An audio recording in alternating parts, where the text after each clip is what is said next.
at 6:30 p.m. And visitors may obtain a request to be heard form from staff for any presentation they may have for the meeting.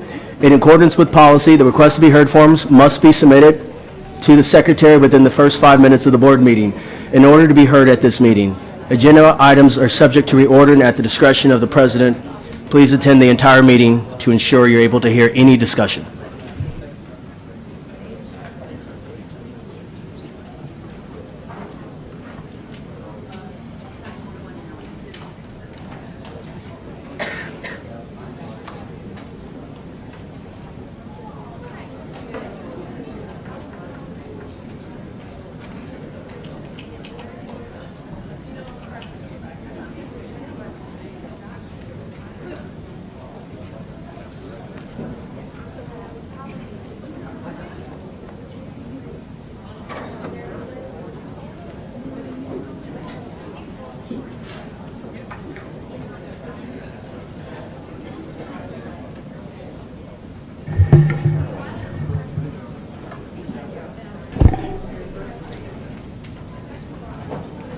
Thank you, Shavana. These are awesome.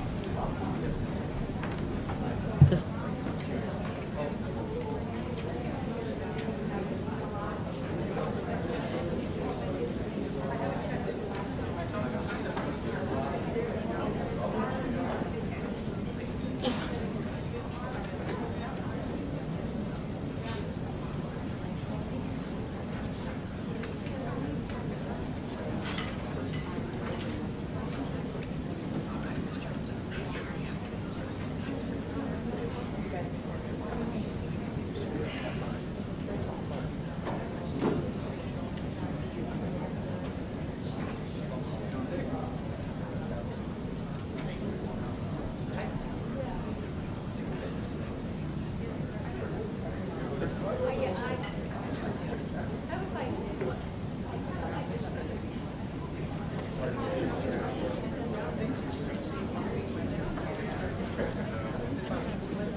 Can I just get up and leave at that point because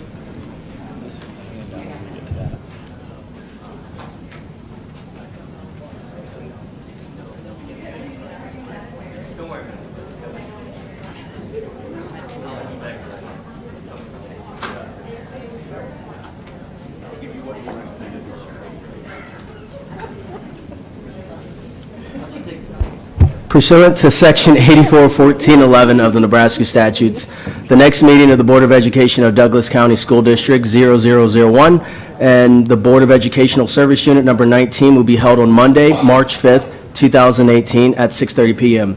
in the board meeting room of the Teacher Administrative Center, 3215 Cumming Street. The agenda will be kept current and available for public inspection in the office of the Secretary of the Board of Education at the Administrative Building during regular working hours. Pursuant to Section 84-1412 of the Nebraska statutes, the public is hereby informed that a current copy of the Nebraska Open Meetings Act is posted in the board meeting room on the north wall. Please stand and join us for the Pledge of Allegiance. I pledge allegiance to the flag of the United States of America and to the republic for which it stands, one nation, under God, indivisible, with liberty and justice for all. You were better than Fergie. Vice President America will lead us in reciting the OPS vision and mission statement. First, our vision: every student, every day, prepared for success. And our mission: Omaha Public Schools prepares all students to excel college, career, and life. Thank you. Roll call, Mr. Ray.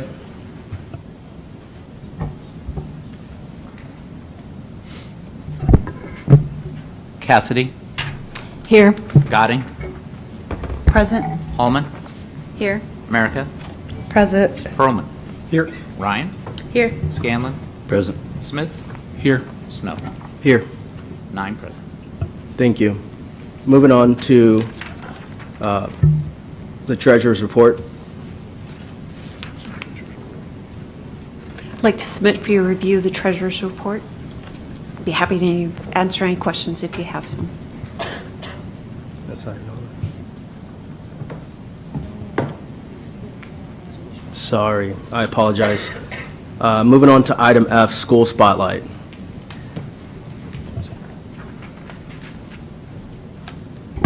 Good evening, Mr. President, members of the Board of Education, and Superintendent Evans. Tonight, our OPS Proud Spotlight is on King Science Magnet and Technology Center. In February, the King Science Bowl team won the Regional Science Bowl competition. Teams of young scientists from all over Nebraska gathered at Wayne State College for the Nebraska Science Bowl. The bowl, which is funded by the Department of Energy, tests students on questions dealing with science, math, physics, and biology.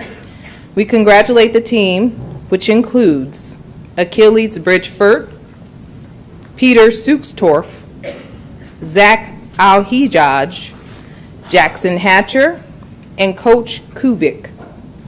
I would now like to welcome King Science Magnet Center School Principal Maria Buckner to the podium to give some brief remarks.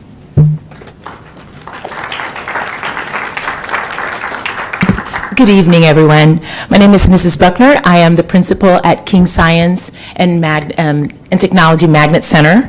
And one of our slogans is educating future leaders in science and technology. And I really want to say today that we are presenting to you 4 students who are definitely future leaders in science and technology, as they were, I want to say crowned since we're King Science. They were crowned as the Nebraska Middle School Science Bowl champions for 2018. And with that, I want to bring them to the podium so that the spotlight would be on them. Gentlemen.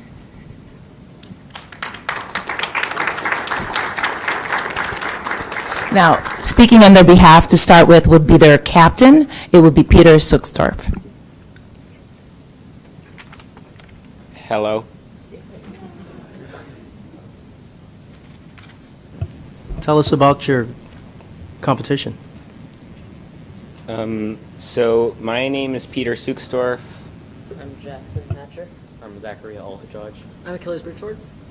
And we went to the Science Bowl competition at Wayne State in Wayne, Nebraska this month. And we got on a bus at Lewis and Clark at about like 5 in the morning. And the competition went throughout the day, and we got back here like 8:30 or 9 o'clock in the evening. In the morning, we had a round robin to place us for the afternoon competition, where we had 3 rounds, and we had to go into a tiebreaker to get into the afternoon rounds. There was 3 teams going for 2 places, and we placed second of the 3 teams. So we were the worst placed team going into the afternoon rounds. The afternoon rounds, we had 5 or 6 rounds, culminating in the finals against Moore from a town north of Lincoln. How many teams total? There were 42 teams from 42 around Nebraska. teams. Awesome. Does anybody else would like to speak? We had the journey going through this was kind of a stressful day. Every time we had at a point to write, as we were kind of off edge, we were able to break the tension. But we could feel it between each other, or that in every round that it would come close, and that we would feel between each other. But we always were able to kind of figure out between ourselves. Do you guys have any questions? Or? Mr. Perlman? Congratulations, first of all. I'm wondering how you prepared for this. Was this part of a club, part of a class, or both? We did not prepare at all.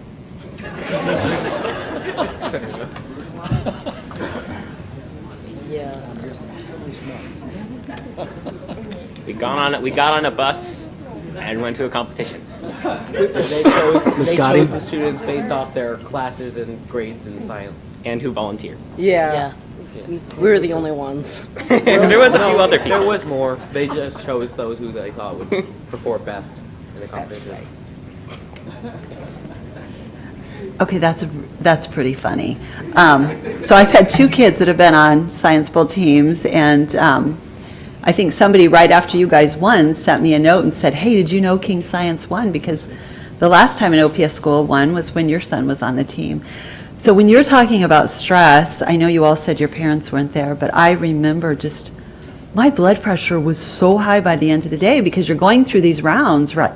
And everything is coming at you so fast. So I'm really impressed.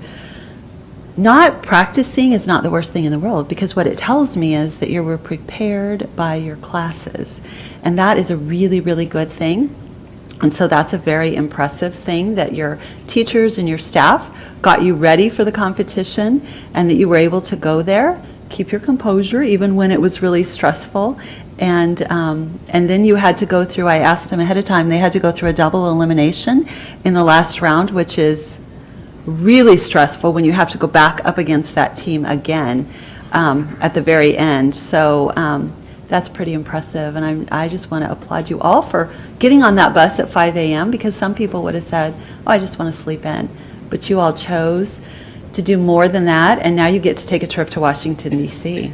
Thank you. And you'll have a wonderful time there, and you'll meet amazing students who are just like you, that love science and are engaged in their schools. So congratulations to you. Mr. Scanlon?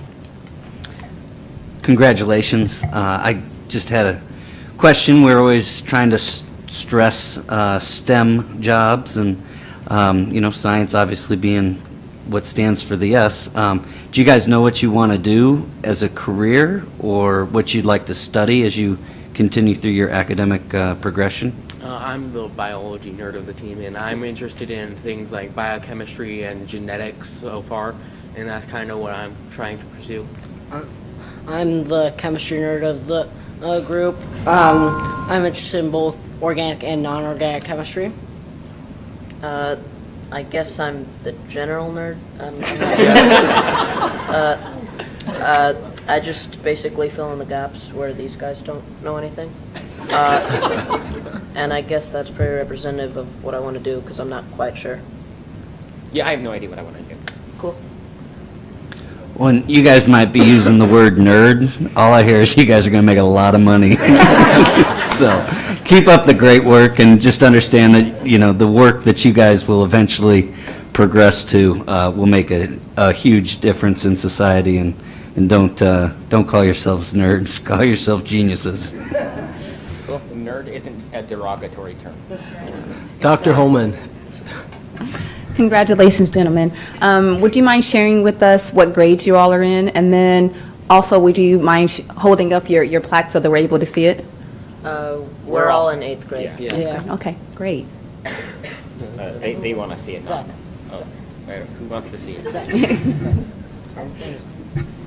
I have a question. What do you guys hope to learn with your competition in DC? Learn from or learn before? Learn when you go to the competition in DC? I don't know, because every competition you learn new facts because they tell you, what's the right answer. And so it's always, interesting to learn more by going to a competition where you're supposed to know stuff to go to. I'm interested in learning what I can learn from my peers and those around me. I always want to learn more on chemistry in any way, shape, or form. Mr. Evans? I just wanted to give a shout out, not only to our young men, but all of the teachers and the family that's here. Could you raise your hand if you're one of the teachers or family, relatives, friends that's here supporting these young people?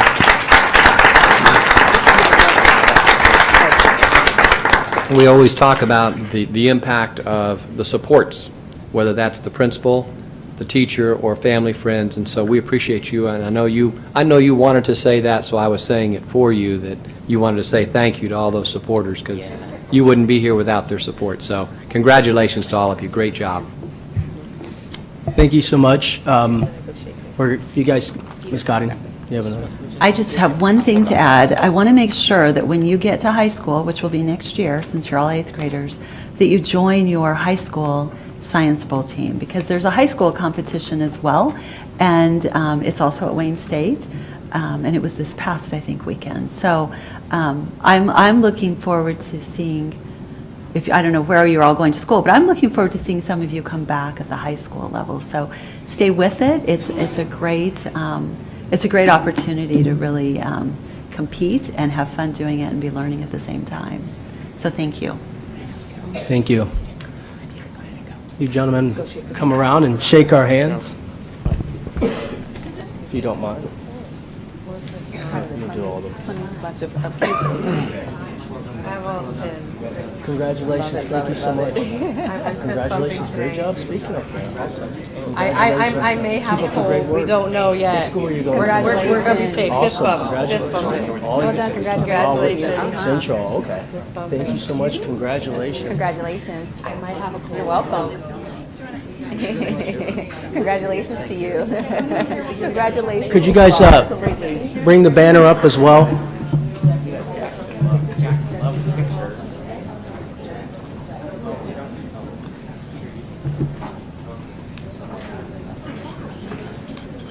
I don't know, I just want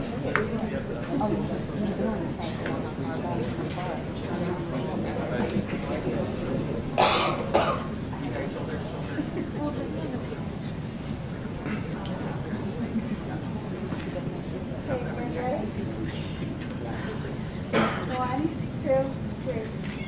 One more. One, two. Let the moms come up as you go. Oh, all want a good picture. You got one? Are you sure? Go ahead. All right. Okay, mom, stand down.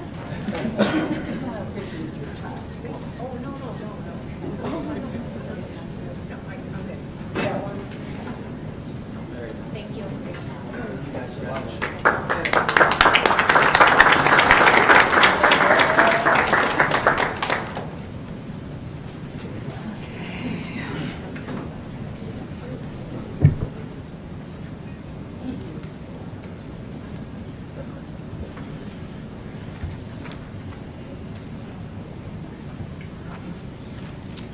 Moving on to item G, Board and Superintendent Communications. Mr. Evans? Thank you, Mr. President. First, just like to give a shout out to Dr. Cheryl Logan. She's in town, and I know that she's meeting individually with all school board members. I know that she's meeting with district leadership individuals and maybe even doing some house shopping, which is wonderful to hear. So I'm glad she's here in town, and just for the audience's information, she's planning on being here, I think, 3 or 4 days next month and again in April. So she's really spending time, which is a statement about her transition, that she's invested in this community already. Her conversations with me have just been outstanding, and I know she wants to know everything she can before July 1, and I think we really hit a home run with Dr. Logan. So I just wanted to mention that. I also wanted to mention, and I'll hand this around to the board table, The United States ship Omaha was recognized, and the crew was in town recently for this new naval vessel. And one of our students, Charlotte Gallup, a sixth grader at Edison Elementary, won an art contest. She drew a picture of the USS Omaha that was on the back of the program, so I thought that was kind of neat. So a shout out to Charlotte at Gallup at Edison, and also to the Central High vocal music group who sang at the event, which is kind of neat that we had two groups there participating. So I'll just pass that around. And I also wanted to mention, in case I know I always have folks sharing with me on Twitter some thoughts and concerns and predictions about weather. We do realize there's some potential snow tomorrow, and we'll be up very early in the morning with National Weather Service and all the other programs. We'll be up probably around 4 in the morning looking at all that. I know there's some predictions out there that many of you have been sharing with me, so appreciate the Weather Service reports. So, and finally, I do want to end on something that I think is on all of our minds. I'm going to pass out a document to our board colleagues up here. This document was shared with all OPS staff, and it's regarding the tragedy in Florida. I think all of us have been moved by the events at Parkland, and I wanted to share with the board what I shared with all staff earlier this week, and talked about some of the things that we currently do in in Omaha Public Schools. And currently, the things that I think I'm most impressed with is because of the support of this board, because of the support of this community, we added safety and security features to all of our schools. We now have card reader entrance, we now have push button video entrance, and we've also rearranged many of the office settings. Not all of them yet, some of them are still under construction. But that was done in 2014, which was a great, great addition. I thank this board for the participation in that. I also want the audience to know that we have annual safety activities in all of our schools.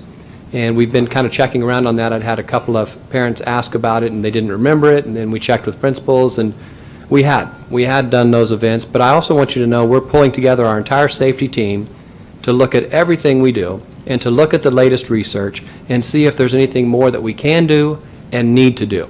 And we're also going to be looking at all the pieces and parts of threat assessments and how we work with OPD, how we work with Sarpy County and the Sheriff's Department, because our district really covers more than just the OPD territory. So we're going to be reviewing all of that. We've got a team put together for Friday that's going to review all current practice. But I wanted the community to know that our hearts, I think all of us feel for the entire Parkland community, and we all recognize that we need to be aware of the challenges that can occur in any school in the United States. And I wanted you to feel confident that we aren't taking it lightly as a group, and we'll be working with our principals and school teams to make sure we're having all of our annual meetings and all of our monthly meetings to make sure we're prepared for any of those kind of events. So with that, Mr. President, I appreciate the time to talk. Thank you so much, Mr. Evans. Board members, Ms. Cassidy. Thank you, Mr. Snow. So I feel like I have to explain my outfit tonight. So mine's not really a board announcement, but yes, I told Lacey that I would not put my jacket on even though I'm cold until I tell you all why I'm wearing this shirt. So speaking of Twitter, earlier Mr. Evans was talking about Twitter, and I made a bet with Ms. Merica on Twitter that last week Bryan High School played my alma mater, South High School. It was Bryan's alumni game, and I just casually put out there on Twitter, hey, Ms. Merica, would you like to make a friendly bet? And she did. And I thought maybe we'd bet for like coffee or lunch, but her stipulation was that the loser would have to wear the other's shirt. So sadly, my Packers lost. Not by much, last 2 seconds. We shot a three-pointer, we lost. It was heartbreaking. But anyway, a bet's a bet, and I am wearing, proudly, the Bryan Bears glitter t-shirt. Yes, it is cute. So sorry, Packers, I still love you, but a bet is a bet, and here I am. That is a very beautiful shirt. Thank you. And I will not be betting Lacey anymore. Thank you. Dr. Holman. Love it. So today I had the pleasure of spending most of the day out in buildings. I started off my morning at Northwest High School, spent a good portion of the morning there, and to my surprise, the drug dog, is it Remy? Is that the dog's name? Remy was there, and I got to meet Remy and see Remy in action, and what she does walking up and down the hallways, sniffing lockers, sniffing backpacks, and got to see her in action. And so that was pretty fascinating for me, and getting to ask the officer several questions about, what she would do if she were to come upon drugs. And they assured us that, like, she would just lie down in front of the locker or the backpack if she were to sniff something. And then I asked the question, well, what if a student was living in a household where maybe marijuana had been smoking, and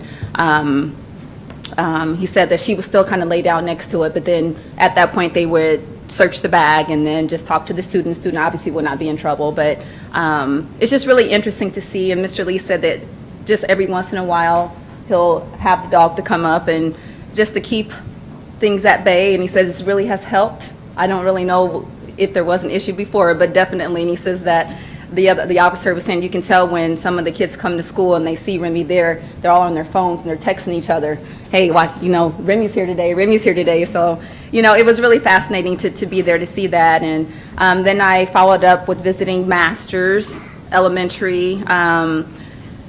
Excellent learning environment, all the way down to the kindergartners. They were able to tell me what their learning objectives were, why they were learning the material, why it was important for them to learn it. So that was really fun, especially in the kindergarten's classroom. And then I ended my day at Nathan Hale Middle School. Fabulous learning environment, very calm. All the students were on task, lots of learning going on. And Dr. Williams and I had a very in-depth conversation in regards to the differences between last year and this year with the transition of sixth graders, and what he and his administrative team what they did to get changes implemented for the positive, and how well things are going this year, and how he appreciated being able to go out to a beverage magnet this year to help that staff transition with moving in the sixth graders as well. So it was an excellent day. And then I'm going to follow up just kind of with a personal shout out to my daughter, Layla Holman. She attends Fullerton Magnet, which is a communication and media magnet. And this past Saturday, Layla, she's 6 in the first grade, she presented with me as a keynote speaker in Lincoln at a conference. And we spoke for 30 minutes, and she was not afraid. She did a very excellent job, held the microphone. At the beginning, she was very good at wanting to make sure that she was calm beforehand. And so before we went on stage, she's like, well, Mommy, I think I need to go outside and do some deep belly breaths. And I was like, okay, well, cool. So we went out in the hallway, and she put her hands on her belly, and she did her breathing exercises. She says, I'm good to go now. We went inside, and she presented and did a very, very nice job. So just a shout out to Fullerton Magnet for also preparing our students to be able to communicate and to speak in front of audiences and find joy in doing so. So thank you. Ms. Merica. Well, first off, I want to thank Mrs. Cassidy for being willing to participate in our fun exchange that we had on Twitter. And I think it was really fun. I saw a lot of teachers and the team accounts and students kind of get involved and follow along. So it was kind of nice to see things snowball from a simple little Twitter exchange. So I would encourage other people to think about doing things like that between us, and just to get more, especially more of our students involved with understanding that we're not just board members that sit at a table twice a month. We're people, we're out there, and we want to be involved too. Just one little thing, I think I share this every year. If you have not walked through the TAC building recently, you really should, because we are just about to officially start the Scholastic Art and Writing Awards. The official display is February 23rd through March 31st throughout the TAC building, literally through all the hallways on the 2nd through 5th floor. And there is art displayed not just from OPS students, but from students around the state that have been submitted as excellent examples of many different forms of visual art and writing. And I am always so impressed every year walking through and seeing the talent of our OPS students and our students around the state. So if you have a chance over the next month to take about half an hour and do that. I really encourage you to. Mr. Perlman.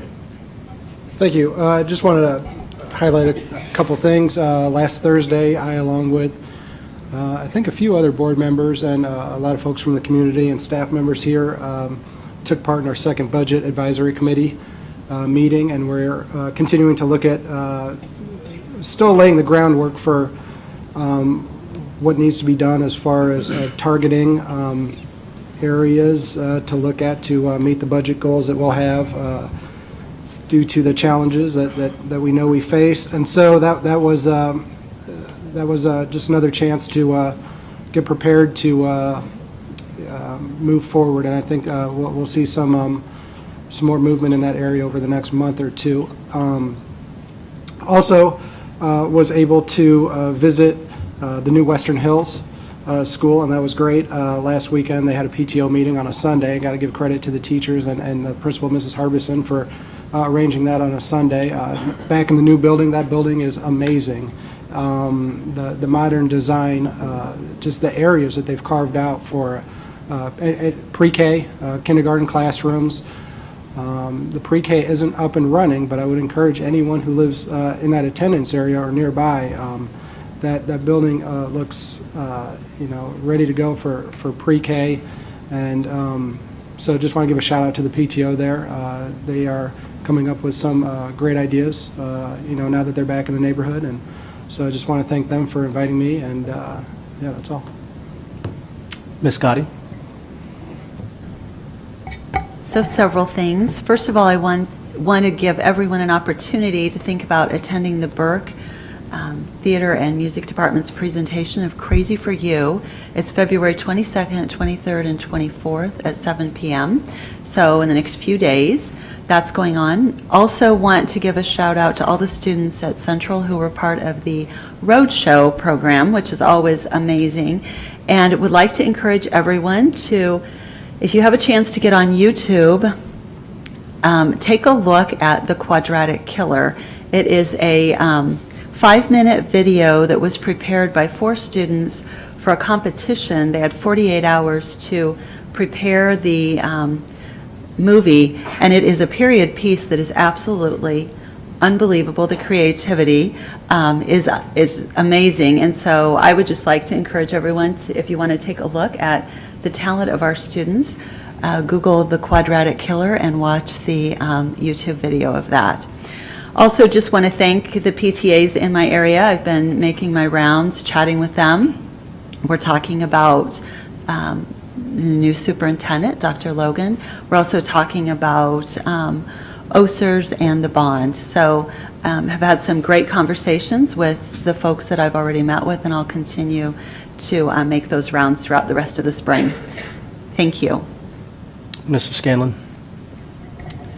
I was just looking at the report of the superintendent that they put out. A lot of congratulations, and the first person that was congratulated, I wanted to just publicly congratulate, because his daughter is in the same grade as Audrey at Crestridge, and so they play basketball together, and we get to see a lot of them, and so I get a lot of good feedback from them. Antonio Perez was selected as Educator of the Year by the Nebraska Cultural Unity Conference. If you'll remember, he's also the educator that took one of his students to Washington, D.C. to sit in Congress while they were debating the DACA, and so he definitely goes the extra mile. And when I do get to see him on the weekends when they're having basketball games, we have a lot of good conversations, and it's just great to hear the passion of the teachers and administrators and staff that we have in the buildings. They definitely go the extra mile, and that's wonderful that they get the recognition that they fully deserve. Mr. Perlman. Yes, thank you. One thing I forgot to mention that I wanted to about the Budget Advisory Committee is after each meeting, it's all the PowerPoints that are being used and in that meeting are being put up on Open Book. So you can find it just by Googling OPS, Open Book, Budget Advisory Committee, and it comes up. And there's some really useful PowerPoints that we see during those presentations. So if anyone wants to check those out, they're available to anyone. Thank you. I had the opportunity to attend Nathan Hale to speak to Mrs. King's class about volunteering and community service.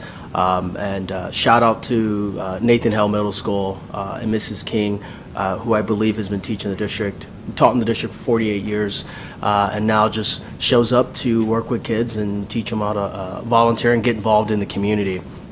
Also, shout out to King Science, like always. They continue to invite me in to work with students every semester, and I appreciate it. Moving on to public comment. The next item on the agenda is public comment. We have 5 speakers who have submitted request to speak forms. The board has adopted policy 8346, which provides public comment for a period of 1 hour.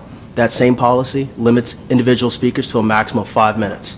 We ask that you respect the time limit. Mr. Ray will let you know when you have 1 minute remaining and when you have 30 seconds remaining. If you are in need of an interpreter, please let Mr. Ray know and one will be provided for you. If the subject of your public comment is related to a particular student or staff member, we ask that you not mention the student or staff member by name and instead provide that information to Mr. Ray. He will assist us in looking into those details for you. If you do not get an opportunity to speak and would like to submit any written commentary, please provide it to Mr. Ray. He will make sure each member of the board gets a copy. As a reminder, we ask that you please spell your name and state your address before you begin your public comment. And before we do that, Mr. Ray, can you raise your hand? Because sometimes people don't know who you are. So this is Mr. Ray, our board secretary. Always giving him a shout out. Do that all the time. I'm reading the script and people need to know who Mr. Ray is. It is now 7:03. The first speaker is Brad Von Gillern. And I'm sorry if I messed up your last name. You hit it on the head. Awesome. My name is Brad Von Gillern, BradVonGillern, 18370 Honeysuckle Drive. I'm the CEO of Leader Construction, and I've exchanged emails with you, with the board this past week or so. I want to thank Mr. Ray for helping me in that process also and providing information there. Dr. Holman, I'm taking my deep belly breaths before I got up here. Thanks for that tip. Yeah. I'm speaking to you tonight in reference to Columbian Elementary School, which will be item J1B on your agenda as it comes up later. The recommendation of the staff and from Jacobs Engineering is to accept all of the bid alternates on that project, including alternate 1, which simply alters the size of the brick units. I sent a photo of the brick to you all yesterday and samples. We brought samples here tonight for you to look at to get a good view at those. These are not the actual colors. We're unable to get those, but they are representative of the size. When we saw that the project had a bid alternate on it, we thought that the purpose of that was to find the most economical solution for the masonry on the building, but that turned out to not be the case. It's been commented that the smaller brick more closely matches the homes in the area of the school, which is true. However, the Jewish Community Center and the Rose Blumkin home, which abut the Columbian school property, use the larger brick, which is the base bid, which is the most economical solution for the Columbian school. And they're attractive buildings, and I presume have been good neighbors to the school. My correspondence earlier in the week addressed the delta in the bids between Hausman Construction and Leader Construction if the base bid and alternate 1 were selected. That number was $87,400 difference. At that time, we didn't know which alternates were going to be selected. Now that we know that all of the alternates are going to be selected, the true delta between those numbers is $59,000. We didn't have that information until the agenda came out on Friday, so I wanted to clarify that. We support the award of the balance of the alternates, the natural lighting panels, the benches, the outdoor learning spaces, all improve the learning and teaching environments for the students and the staff. The walking track helps to integrate the school into the neighborhood and was stressed in pre-bid discussions is very important to the neighbors. The change in the brick size, on the other hand, does nothing for the students, staff, or the community. Leader Construction has built nearly dozens of projects for OPS over the years. In fact, we did the King Science Center security upgrades a number of years ago, and we have some fairly obnoxious banners outside your front door here for the 32nd and Burt Elementary School, which we're working on right now. We completed Ponca last year, which was very successful, and we've partnered with OPS over the years in their training programs awarded scholarships, and supported bond issues. In short, over a 134-year history, we've been a trusted partner of OPS and have enjoyed our working relationship. High voter confidence in the stewardship of taxpayer funds under this bond issue will certainly increase the odds of the new bond passing this next May. As a reminder, this project involves the construction of a new school building and then a tear down of the existing building. Oftentimes, there are unexpected things that happen during the course of a project, and it would be desirable in wisdom to be able to bank the delta of $59,000 towards any potential scope changes. Lastly, with the security of students so appropriately on all of our minds right now, I believe that allocating these funds towards improvements that will make schools safer for students, faculty, and staff would be a far better use of the funds. In closing, I encourage the board to reject the current recommendation and instead award all but alternate one, resulting in a savings to the district and the taxpayers of $59,000. Thank you. Thank you. Next speaker is Faith Johnson and Ava Robinson.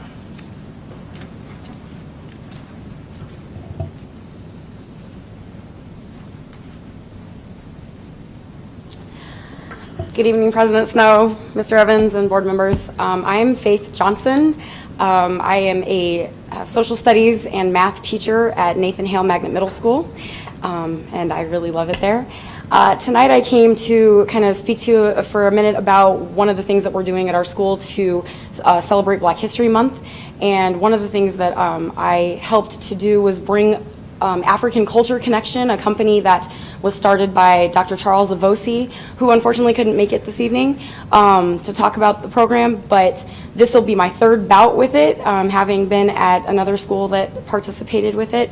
And as my school is so and the staff is so into student engagement, I thought this was a really awesome program to bring in for our sixth graders. Unfortunately, we can't do it with all sixth graders, so we have a group of about 40 students who are participating, where they learn about 5 different kingdoms through this program over a series of about 20 sessions, and they learn dance, they learn how to play drums, authentic African djembe drums. They learn about from beginning to end how the drums are made and what the meaning of everything is, what the rhythm means. We're still in the beginning stages of it. However, I think the kids are starting to like it. They do know that at the end there will be a great big presentation for the entire school and their parents, and I would love to invite you as well.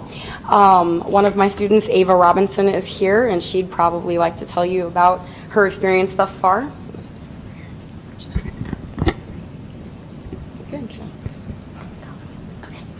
So, right now I think the program is great. I think the program is great. It really, we get to learn drums and stuff, and we're going to learn dancing soon. And I'm a bad dancer, so that's good. I think it's a really fun program that I think people like to do in our classrooms. And so far, it's great. I'm good, okay. I don't know if any of you have any questions about the program. Like I said, they're just in the beginning stages. Unfortunately, they don't know too much about it, what's to come, and I don't want to spoil it for all of them. But like I said, the next time that Dr. Avosi and his crew come through our school, they will be creating some jewelry and talking about art in Africa. And so in celebration of Black History Month, and also in 6th grade social studies, it's just a bit ahead of our time. We are kind of taking it back to the motherland, and they're getting to experience hands-on what a lot of the things from Africa mean and stand for. So. Thank you, Ms. Johnson. If you can get us, Mr. Ray, all the information of the performance. Perfect. He'll get that to the board, and I would love to at least attend. Thank you so much. Thank you. Appreciate it. Up next is Nadia and Spolak and Sean Harris. And again, I apologize if I did not.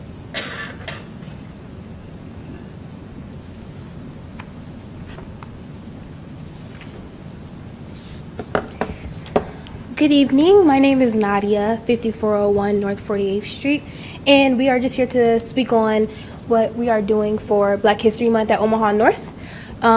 So first, we are a part of the Black Student Leadership Council. This is our second year having the program.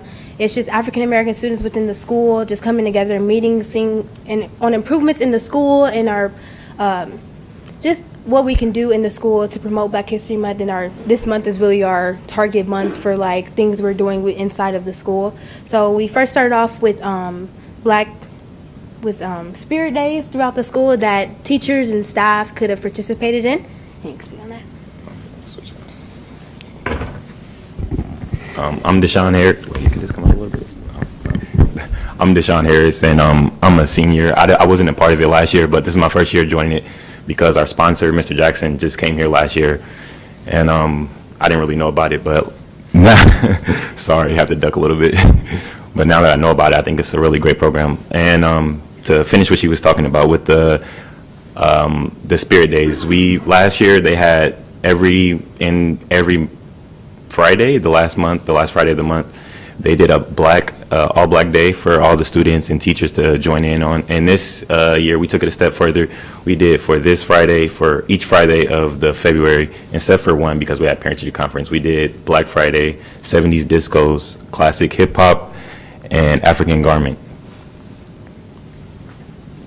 And just to add on what we're doing inside of the school, the African Garment Day is the 28th. And also on that day, we are doing a peach cobbler and ice cream trivia for the teachers, and they could come and answer questions. And if they answer the right amount of questions, they can get peach cobbler and ice cream for free. If not, they have to pay up. So, yeah. And we are also doing our African American History Challenge. We had a few students participate in that. And we are also, one of our main things this month is our Black History Month Expo and Bake Sale. And we did our first one today. We're doing 3 in total. We did one today during A7. Tomorrow we're doing it during B8, and also tomorrow at 6 p.m. Well, 5. The 5 starts at the bake sale and expos, and the vendors are coming out and selling things to the community. And we're doing a bake sale from 5 to 6, and then the program is from 6 to 8. And during the day is shorter, modified version, so they're only missing one block of the day. And it's just a real nice way to show everything we've been doing inside of the school. Last year was our first year doing it, and we only got it approved to do it after school. So from last year to this year, seeing it be able to be after school and during school so that the students could see it too if they can't make it to the after school one, it's just really seeing how far we've come as a program. We're also doing African American Professionals Day. This is where we're aiming for 100 professionals to come into our school and set up tables and speak to the students about how they got to the point they're at, because we don't see a lot of African American professionals typically. Just to come and talk to the students and see what they're doing and just see how they got to the point, and just come and talk to them, seeing how different like businesses could be, and seeing that we're not all pro athletes or like hairdressers and stuff like that. It's just like a whole variety of professionals coming to talk to our students. And our program consists of 60 students, but the things we're doing contribute to the whole school.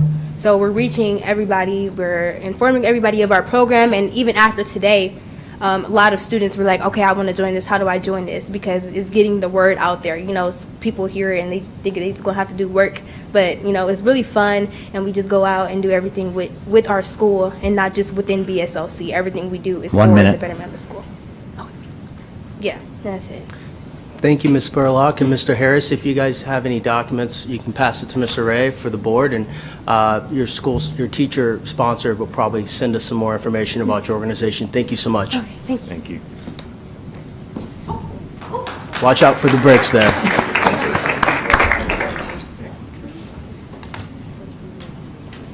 Thank you.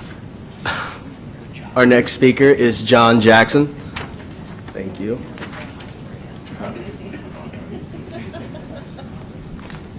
And by the way, while Mr. Jackson is coming up here, Mr. Evans did say on the 28th Friday he will wear 70s disco and show up at North High. Come on. He used to have an afro, believe it or not. things change over time. Yes, this is also open to the public, and we'll put it up for everybody else. Sorry, Mr. Johnson. No problem. Jackson. Jackson, sorry. I apologize. Okay. My name is John Jackson, 9636 Grand Avenue. I'm an English teacher at North High School, as well as a sponsor for the Black Student Leadership Council and the coach for the African American History Challenge. I just wanted to speak to that a little bit and also be able to address any questions that you all might have for the students because they use. So we went right up to that 5-minute mark. If there were any questions that you might have lingering about what they're doing, the purpose and function, and what the overall objectives might be.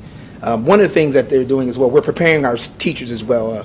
One thing they taught me in college was don't test what you don't teach. And so that said, the teachers are receiving daily announcements. Now the teachers expect the students to listen to the announcements. So the announcements to cover the trivia that they will need for that peach cobbler ice cream trivia at the end of the month is embedded with the history and the trivia. And we have a student who competed in the African American History Challenge sponsored by 100 Black Men of Omaha. She reads those daily for them over the loudspeaker. So we have to find out if the teachers are listening as well. What they covered was a great opportunity just to kind of speak a little bit about their objectives and see what the students are doing. I'm very proud of them. I really don't have anything else to add. They covered everything, but I just put myself on the agenda just so I can say hi up close, and you can say hi to me too. And then you have an opportunity to answer questions that you might have about what they presented. Do you have anything at all? Thank you so much, Mr. Jackson, for coming up and speaking with us. If you can get information to Mr. Ray about when you guys have your meetings, I'm sure everybody on the board would like to attend or attend one of your meetings. Absolutely. Thank you so much. We typically don't do question and answer during public comment. Nope, that was fine at all. I appreciate you so much. Thank you so much again, Mr. Jackson. Our next speaker, and I believe that is the social studies supervisor back there applauding all the time, so thank you. Our next speaker is Matt Shent. All righty.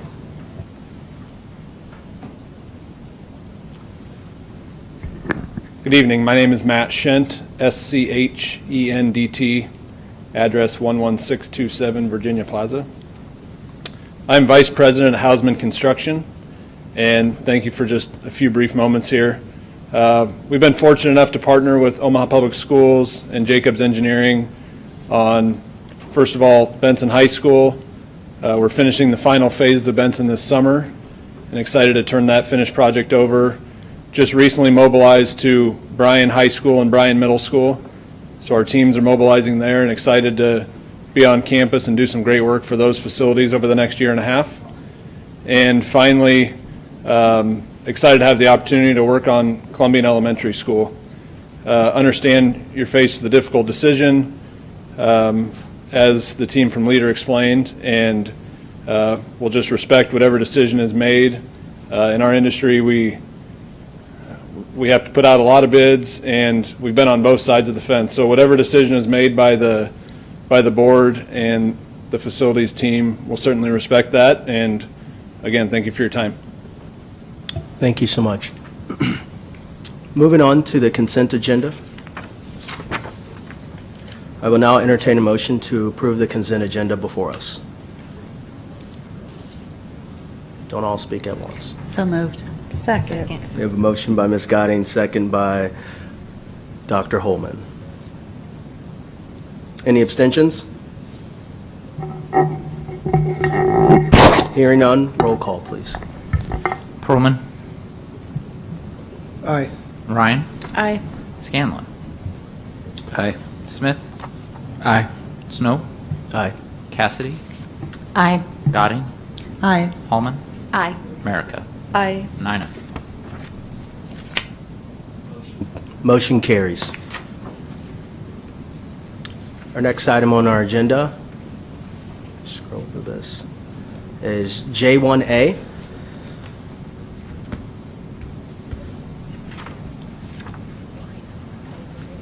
Mace setting up the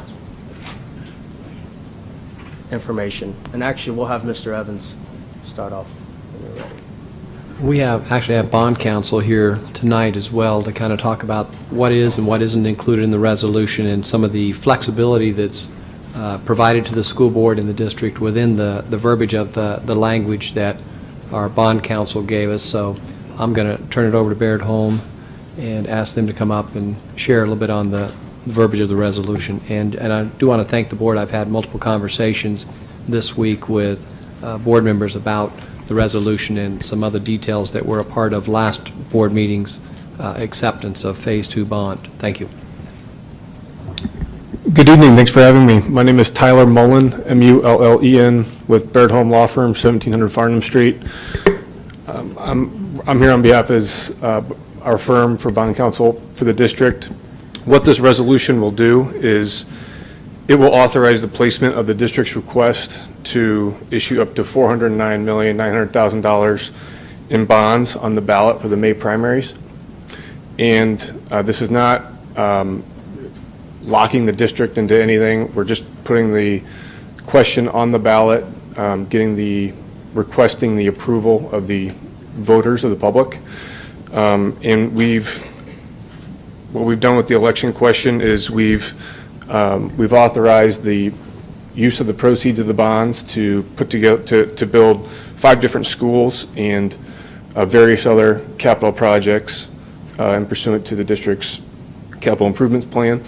And I'm more than happy to answer any questions that anyone may have. Thank you. Mr. Perlman. Sorry, I probably should have asked this earlier because this is just kind of a language thing. If you look at section 1, line 5, do you think it would have any impact if there was a comma after the word buildings?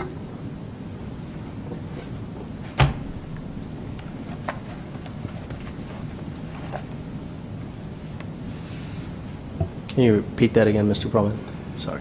Well, I guess first part of the question is, do you think it would have any impact if there was a comma after the word buildings? And if so, do you think there should be a comma after the word buildings?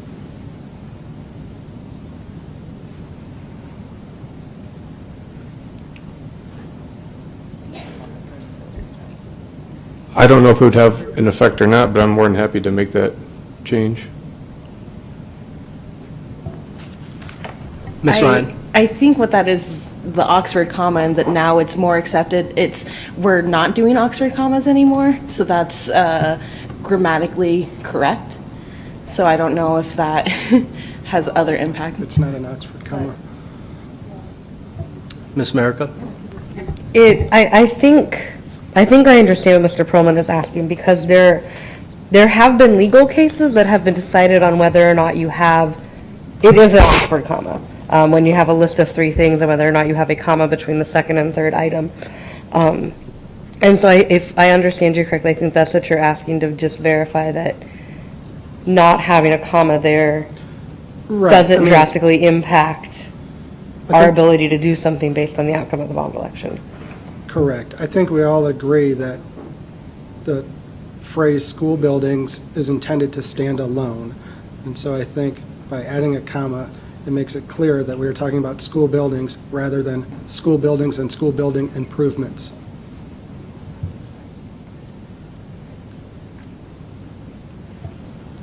I don't know if that would take a motion.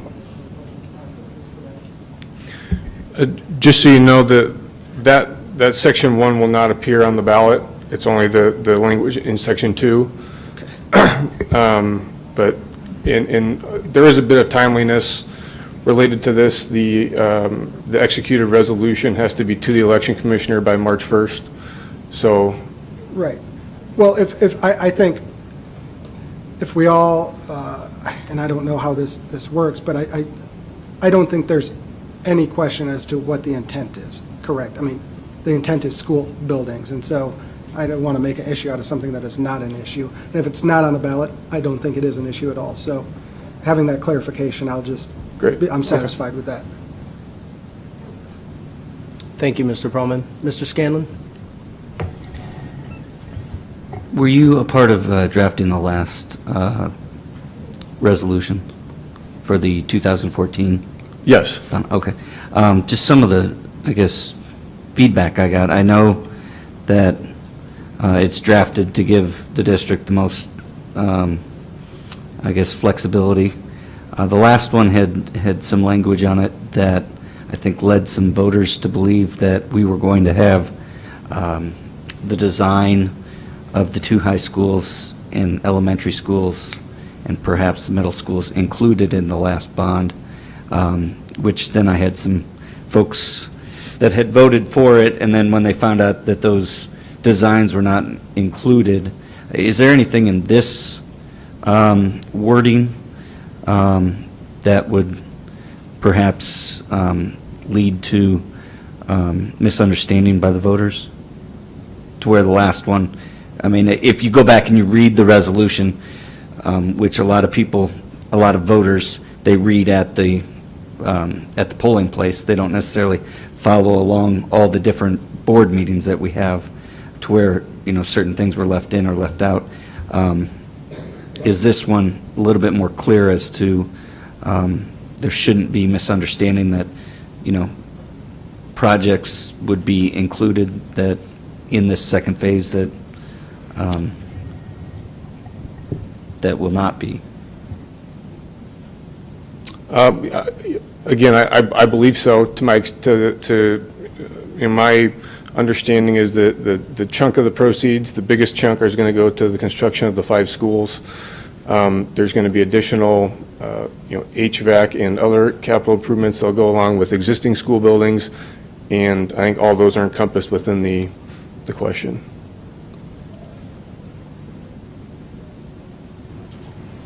Ms. Gotti?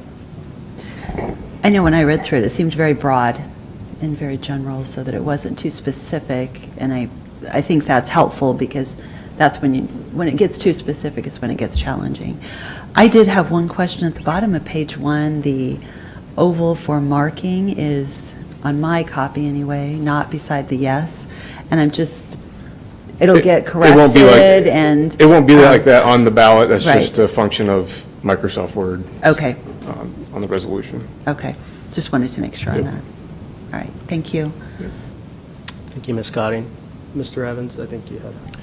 I just wanted to apologize really to Mr. Scanlon. I do think we spent more time really looking at this. We met as a group multiple times, really fine-tooth combing, because I heard some of those same comments and concerns. So I think we should have been a little more clear on some of that language. So I think this one, we really looked in-depthly at it as a group and looked several times and brought it back several times. So I think we're able to meet every expectation on this resolution without some of those conflicts. Thank you, Mr. Evans. Any other discussion? I will now entertain a motion.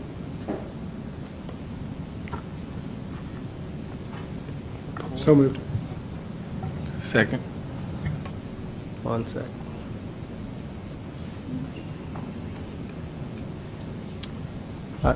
Point of order. Do we need to actually say what the We have motion to is? read it. I was That's getting what I ready was to trying make to the get to it, motion, sorry. but Mr. Perlman, would you like to read the recommended motion?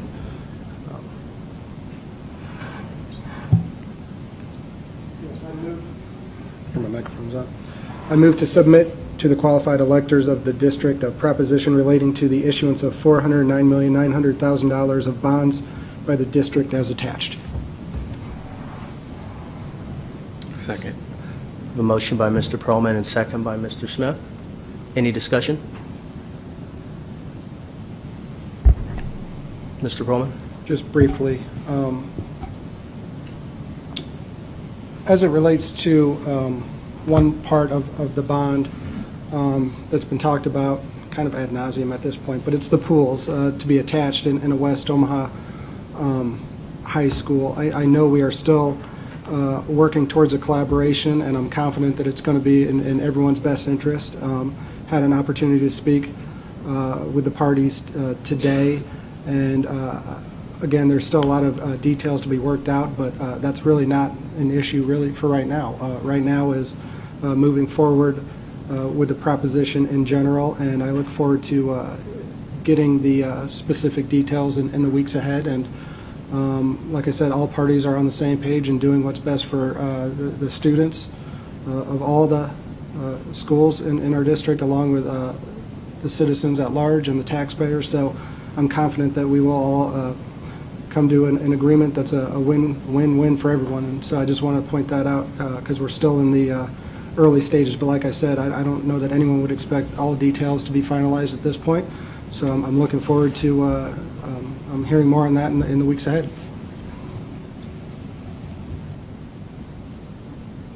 Thank you, Mr. Perlman. Roll call, please. Ryan. Aye. Scanlon. Aye. Smith. Aye. Snow. Aye. Cassidy. Aye. Godding. Aye. Holman. Aye. America. Aye. Perlman. Aye. 9-9. Motion carries. This is the second part of our promise that we promised the public in 2014, and today I'm thrilled to be on this board with you guys to continue that promise on fire and life safety, and building capacity in Northwest Omaha, South Omaha, and all through our district. So thank you guys so much for taking the step on putting this on the ballot for May 15. Moving on to J1B.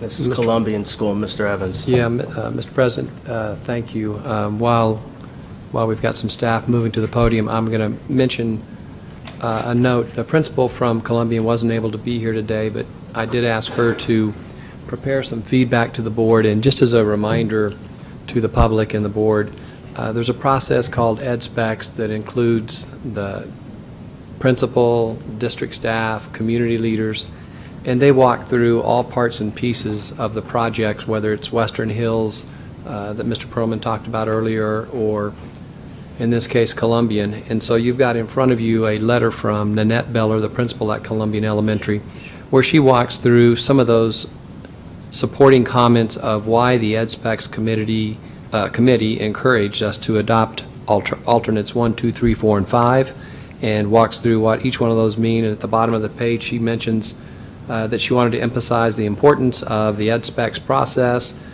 provided by Schimmer Architects and supported by Jacobs OPS. The process included parents, students, teachers, community members, alumni, as well as the principal. Alternates all are on the lines above, and EdSpecs strongly wanted it to be shared with the board that a lot of input was gathered on this, and trying to create aesthetics that pleases all the community, I think, was part of that EdSpecs process. So I wasn't in those meetings, but I know they had drawings and potential drawings for what the building might look like. And I know she also mentioned, I think we had an earlier speaker who mentioned something about a couple of other facilities that were by Columbian, although actually I think they don't point towards the neighborhood. I think they point towards 132nd. Is that right?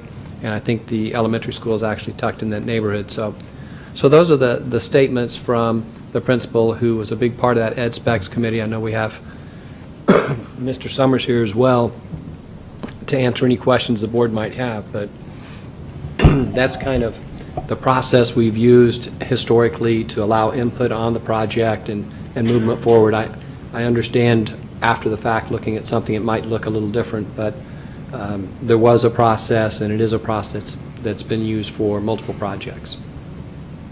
Mr. Summers, could you talk about the EdSpec process real quick? Sure. In general, of what is the EdSpec process? The EdSpec process is actually a process the district had long before Jacobs or the bond program. They've used it for probably as long as Mr. Warnicki's been here, so 80 years. No, but it's a process that the district really utilizes to engage community, businesses that might be in the neighborhood, parents, staff, to really make sure the vision of the project, maybe it is exterior conditions that are concerned from the community, where staff's more concerned about what are the adjacency of the spaces. But it's a good opportunity for those cross-sectional groups to come together and kind of blend the vision of the building. So on all the new facilities, that's a big piece to the overall design process. Thank you. I'll entertain a motion for Oh, go ahead. Mr. Broman. Okay, just a couple quick questions, and honestly, I feel like I'm in a debate with myself here because I see both sides of it. Not the first time that's happened.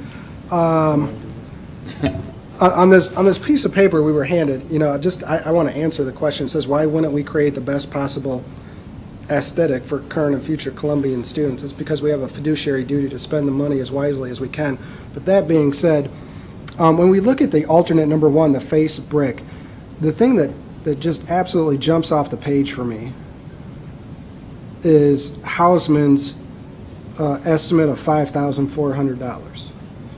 When the other five come in between $88,200 and $131,000. So I don't think any of, well, I can't speak for anyone else, but it would hard for me to believe that anyone, we're all on the same page. We want to spend the money as wisely as we can. But I just don't see that we are actually paying more for alternate number one due to the fact that Hausman is estimating it at $5,400. So I guess my question is, am I missing something in that equation? And the second part of my question is, what are the odds of us, should we approve to move forward with the low bid as it is, what's the chances or likelihood that that estimate of $5,400 would remain? Because for me, that's the operative question. So let me answer the second part first. So the contract that the district executes with the selected contractor is a lump sum value. So regardless of the individual alternate price, what you're contracting the contractor for is to deliver everything that's inside the plans and specifications for the lump sum value of $14.2 million, depending on which alternates or which contractor the board elects to award to. So typically alternates are used to provide an opportunity at bid day to determine, can we afford this, or are we getting a really good price on it? Because at the time of estimate, maybe from the architects or from our group, it wasn't something that could potentially be afforded, but on bid day we got a really good price because the marketplace is just offering that. What we stay away from is trying to analyze each individual line and why a contractor would do something different than another. They all run their own business different ways. Something could be in the base bid that's not in the alternate, and something more in the alternate not in the base. There's 100 ways to do this process. So again, what the district's commitment or piece of the contract is that lump sum total. It's not broken down into the line by line. The alternates are used to establish that total lump sum.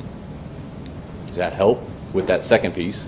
Well, absolutely, not really, because I just need to know, if the alternate can be done for $5,400, for me, all my questions are answered. But if there's a substantial probability that that number will be closer to the 5 other estimates, then I'll need to think about it more. That's not something I can answer, sir. Mrs. Gotti. So I looked at it differently, because I did look too and said, wow, only $5,000 for that bid. The way I looked at it was without that particular item, so if you go all the way across to the total, the 14,260 subtract 5,000, that gives you 14,255. The second bid would be 14,291 minus 95,000. So if you looked at it that way, the removal of that item would result in over $50,000 less on the total project than with the item in there. Does that make sense when you look at the totals? Yes, but again, if the work can be done for $5,400 at a 95% savings over the 5 other bids, then that's amazing. And Mrs. Merica.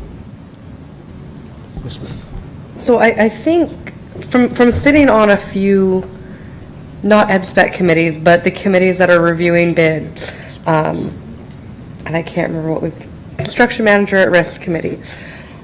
I think to try to explain what Mr. Summer was saying is, so say if the winning firm says, yes, we can do this alternate for this price, and we award them a contract of 14.26 million, that's what they're awarded. If it actually cost them $100,000 to do it, we don't allot them extra funds for that. It comes out of the amount that they were awarded in a lump sum, correct? Correct. Okay. Does that answer? Okay. Right? And that's where I came up to help explain also, it's a fixed lump sum price bid. So whatever prices that we're choosing across those columns are fixed prices, they can't change. So once we agree to those. So as Ms. Merica said, if you go across the full line, that is a guaranteed price that the contractor will do that project for. Mr. Scanlon. Sorry about that. I was just going to reiterate that in the construction industry, different companies put different values on the individual items, but the whole package is your contract amount. It doesn't matter if I estimate that it costs us, $5,400 to do the brick and it costs $100,000, still our contract doesn't change. And so companies will play around with different numbers and try to itemize things differently. But it's just the base bid that matters. Mr. Perlman. So just for clarity, I think I'm understanding it now. The only way that Leader, the only way that bid would come under Hausman would be if we eliminated alternate one. Is that accurate? That's correct. Okay. And my only other question is, if it can be estimated, the difference in maintenance costs over 10, 20, 30 years by using different bricks. For example, if you have more bricks, is there more mortar and more maintenance? Is it those sorts of things? I guess if you look at the overall project and the amount of mortar and the joints and the size of brick, we're building a building for 75 years or more. We don't really have a lot of maintenance on a masonry building before that time. You'll have some probably waterproofing and some minor repairs over 20, 30-year lifespan. But you're not going to be replacing all the mortar. You're not going to be retucking the brick before, quite a few years, 50 years or so. Okay, thank you. Okay, I will now entertain a motion for item J1B. So moved. We have a motion by Mr. Perlman. Is there a second? Second. Second by Dr. Holman. Any discussion? Ms. Gotti? So I read through all the information, and you guys know me, I really study the topic. So I actually went over, I drove around the Jewish Community Center all the way to the back side, which actually does butt up to the playground, which I didn't realize. I took a look at the brick there, which, because of the scale of the building, you don't really notice the difference on that brick. I then drove through the neighborhood, looked at all the houses and the brick that was on the homes. They're not 100% brick fronts, nor are all of the homes the same color of brick either, for that matter. Lots of difference, lots of variation in the area. And I thought about the ed spec process, and typically when you go through that, you don't necessarily know what costs are for all the things that you would like. And while I respect the ed spec process significantly, how it works and the value of that, and appreciate everyone who puts their time in, I'm going to vote no on this item just because I feel like I just could not get a sense that the change in the brick was really that significant between what I saw at the Jewish Community Center, where the Columbian School will sit, and it really backs up to West Fair Acres predominantly, and none of those homes actually have any brick on the back side of it. I would be more concerned about the color if somebody was asking me, because color is really important to me and the aesthetic part of that. But the size just didn't really strike me, and so I'm going to vote no on this simply because I would vote for all of it except for alternate number 1, but I just feel like for that $50,000, I don't see the value in increasing this, or decreasing the size of the brick. So I just want to be clear so everybody understands. I certainly respect the Columbian Ed Spec process and respect the request, but I think a lot of times those requests come in before people actually know clearly what the bids are and what the costs are of sometimes the things we want versus the things we need. Thank you. Mr. Scanlon? Just to let everybody know that, we're a structural steel company, and we bid out, or we send out bids to a lot of these construction companies. The construction manager at risk, I excused myself from being on that committee because of potential conflicts of interest or perceived conflicts of interest. As in this case, when disputes come up, I'll be abstaining just because I don't want anybody to try to view it as a conflict or anything like that, so I will be abstaining. Thank you. Ms. Merica? Okay, I do have a question, just because I don't have the 14 bond gigantic book in front of me. With all the alternates that were added on, are we still within the amount that was allocated for Columbian's overall project, and do we still have room for contingency funds if something does happen during the Correct. construction process? Yes. So I guess that's where my main struggle with this lies, is we can't use those funds for something else. They are bond funds. They are designated for construction of buildings. We can't take those funds and someone say you could hire an extra staff member. We can't. They're one-time construction funds that have to be used on constructions and renovations for buildings. And I do have a hard time going against the Ed Spec committee because I do also understand and respect that process. But it makes me think we're a policy-making body, and we're talking about brick sizes. And it just makes me think, okay, what else is going to come? If an Ed Spec committee wants to use a different type of paint in a building, and we have disagreement about paint types, is that going to come up and be a topic at a board meeting? And so that's why, since it is within the allocation, it works out, there's still room within the allocation for contingency. I know I've had a lot of other schools use some of their contingency funds to add things or change things slightly so that their school fits their vision of what they want their school to look like in their neighborhood. That's why I will be supporting this. Mr. Perlman? Just briefly, I agree with Ms. Merica. It's not our job to micromanage and choose what bricks are used in the buildings, but that being said, it is our duty to make sure that we are spending every penny wisely. So I would urge continued fiscal, I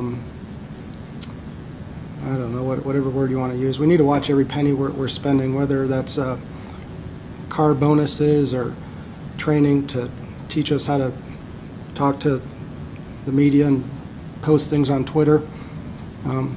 We need to watch every penny that we're spending when we're asking taxpayers to support a $409 million bond, asking lawmakers to support a pension bond, and where we are, we're in the middle of a budget advisory committee, and 85% of our budget goes to staff. We need to rethink our priorities and spending, and every penny that we spend is not every penny. None of it belongs to us. It belongs to the taxpayers. Thank you, Mr. Perlman. Mr. Evans? Thank you, Mr. President. Just a couple of comments.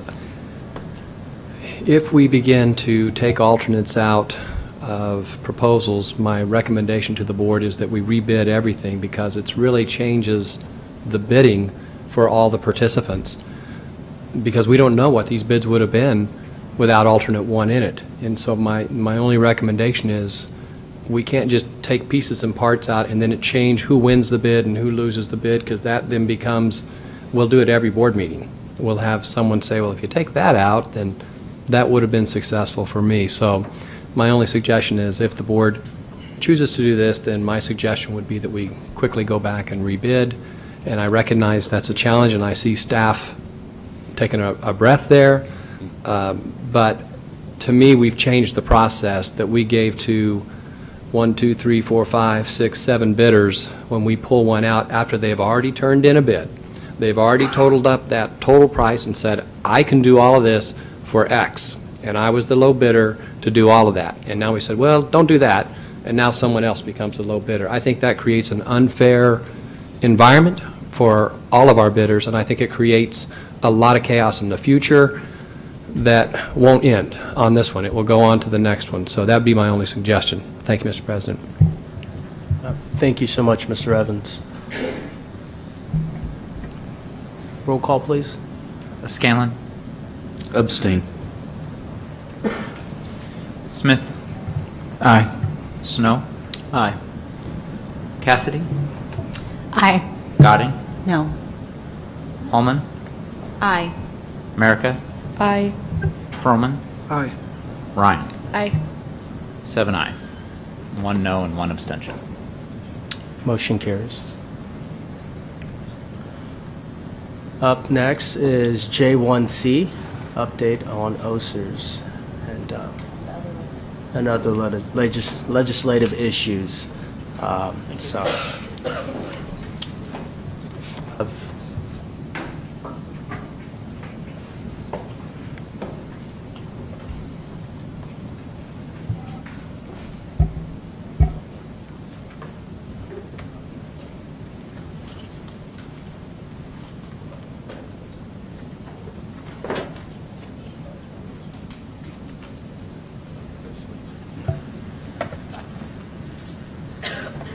Welcome. Good evening. Where we are, I want to first tell you where we are in this session, because our universe of what we're looking at for issues is pretty well set. The priority designation, the date by which priorities must be designated was yesterday for committee priority bills and senator priority bills. Today was for speaker priority bills. So bills that are not on that list of priorities probably aren't going to get heard this year, so it really narrows down what we have to talk about. The OSERS bill 548 is a committee priority bill, so assuming it gets the votes out of committee, it will get time on the floor for debate.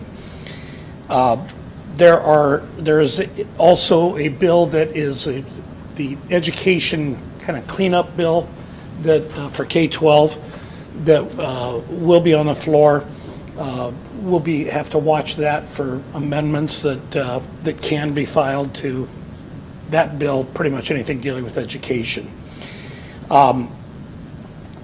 There are also a number of bills that would affect TIOSA because of ag land valuation issues or property tax considerations. There are several proposals, probably a half dozen. The Revenue Committee is likely going to put out or advance to the floor one proposal that they'll have to come with some kind of a compromise inside the committee. So I think most part, those bills are not where the discussion it'll be on one bill that the committee, Revenue Committee, decides they want to address all of those issues.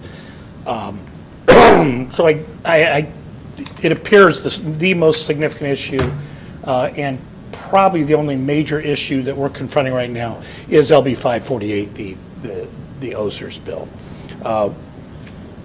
Where that stands right now, it's in committee. There have been discussions that trying to find a number that would work, and the The committee has been brought a little bit more up to date, but primarily it's being marshaled by Senators Coulterman and Senator Lindstrom, who are both trying to, I believe, trying to find a way to help OPS address the pension funding issue. We will know more about that over the next couple of days. There will be some actuarial numbers provided in the next couple of days, I think, that will give you a more solid number to deal with. So with that, I'd be happy to answer any questions. Ms. America. And we do continue to have our legislative committee meetings every Friday as session continues. There was a hearing last Wednesday in the legislature where they discussed the various amendments that have been introduced to LB 548. And Mr. Snow and Mrs. Goding did testify on behalf of the board, along with a few others from the district. And so if either of you have anything you want to share from that, I think that would be a good time now. I'd be happy to talk about it a little bit. I think that the one thing that we all walked away from was the recognition that it's a very complex issue. And I think those hearing the issue recognized it's more complex than just a few little pieces here or there, and it's not that easy to understand. It's a lot of story problems almost in trying to get to an answer. And so I think that was one of the big takeaways. I think that the other thing that we heard was definitely an interest and a desire to try to help us, because they recognize that there's challenges and that we're faced with lots of challenges. And so I would say that was a very receptive audience from the legislative committee, the retirement committee. I think that Martha Stoddard, I know, wrote an article after the hearing. I think if you're looking for something that summarized well, she did a good job of getting the facts and getting them accurate in that particular article, or as close as can be to something that's pretty complex. We talked a lot about the challenges we face in trying to work through some stable funding and the recognition that we will need to have cuts.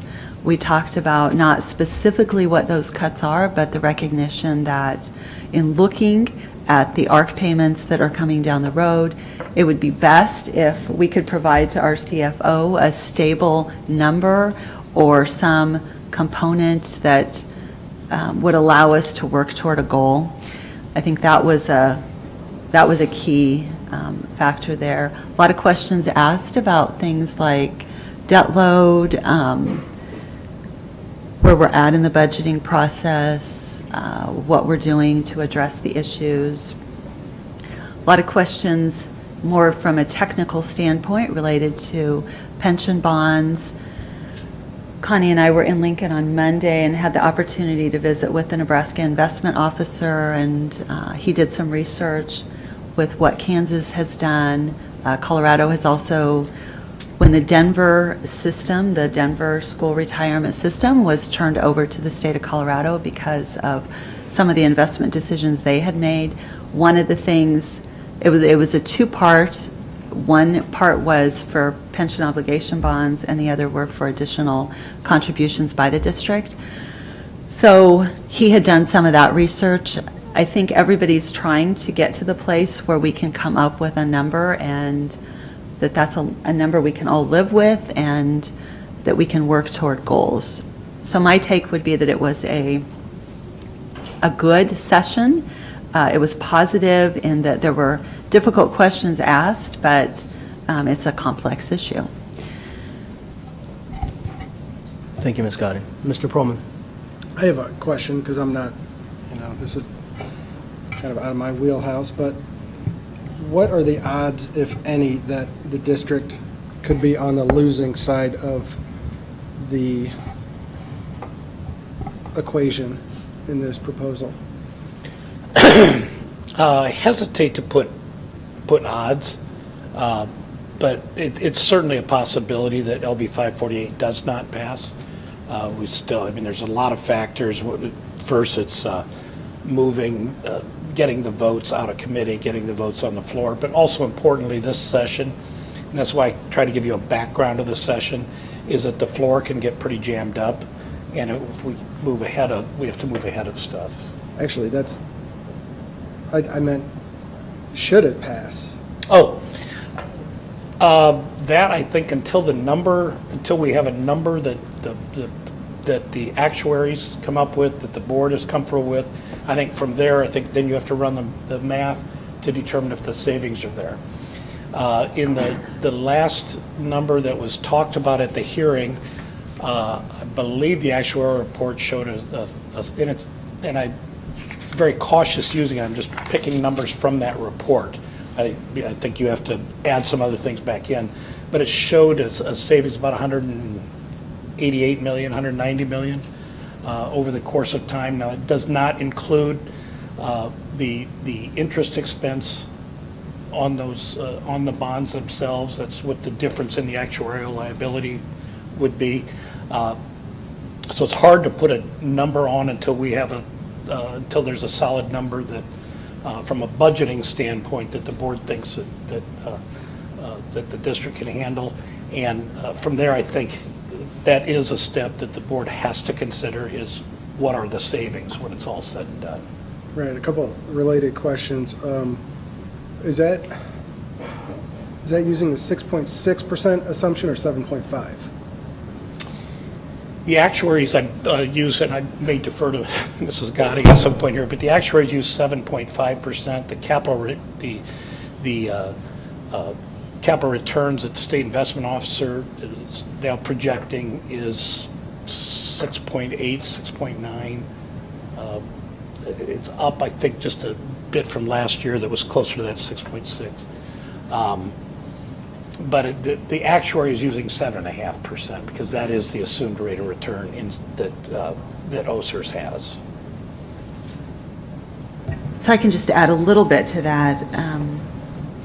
Because 7.5% is what the PERT board and the OSERS board have given the actuary as the assumed rate of return, that's what's used. Aon does a report for the Nebraska Investment Council, and in that particular report, they're showing an annualized return. And remember, 30 years is a very, very long time, and we can never imagine what could happen in the 30 years, but they're using a 6.6 annualized return on their forecast, and that's the Aon to the Nebraska Investment Council, which is not what has been adopted by either board. And the other thing to remember, I think, is that the Nebraska Investment Council has historically outpaced the Aon 30-year number, and so I think that's something to also be aware of when you look at their historical returns. As long as your delta, your arbitrage between that 7.5% and what you issue bonds for is acceptable, and that's part of getting to the number and getting to the rate, and part of the reason why we've wanted to move forward on this, not knowing how many interest rate hikes will happen during this year and all those kinds of things. So trying to get that nailed down, and I think we're still working on the number. Mr. Evans. And I think Luann answered, Ms. Gotting answered it, but I think that's what Ben was looking for, is what's the difference between what you're going to pay on interest on that bond versus what the return's going to be on that bond. And I don't think that any of us can give an exact number, but you gave the Aon numbers for NIC, Nebraska Investment Council, and when you look at the long term, it looks like you're going to be ahead. It's going to save taxpayer money over time, but I don't think we can give a precise number because we don't know the interest rate the bond will be sold at, nor do we know the 30-year, what it's going to look like 30 years over time. We know the history's pretty good. We know that the recent history looks real good, but we also know that's a fluctuating number as well. So it's a kind of a tough to give you a precise number, but all the actuarial charts would say it should save at least approximately $100 million, and could do better depending on what investment returns are above and beyond what the interest rate is on that obligation bond. Is that kind of what we were talking about, is trying to Yes. predict that Right. differentiation? Right, just trying to be as conservative as possible and go from there, basically. And I do have one other question. One second, Mr. Scanlon. You go ahead. I'm curious what, if any, potential impact, and then from potential to probability of an impact on the bond rating, and what financial impact that could have. That has been discussed, but I have not been a first party to that conversation. I think Mrs. Gotting has. So I think the thing to remember on this is that the debt already exists on our books. So it's a swapping of debt. There's no change there. So the debt already exists, and if we can bring that debt to a lower place, the challenge is, depending on what the number is you bring in, there may or may not be an ARC payment, and there may be an increase in unfunded liability, not requiring an ARC payment, that would still flow through the books if it sat on the books of OPS. And that's where some of this complexity lies. So today, it's a swapping of debt. Doesn't necessarily mean that 2 or 3 years from now, that unfunded liability hasn't gone up but no ARC required, or hasn't gone down and no ARC required. And that's part of the challenge of working through these numbers and trying to come up with what the right number is. Thanks. Mr. Scanlon? Just listening to all the conversation that we've had tonight, there's a lot of maybes, could, might.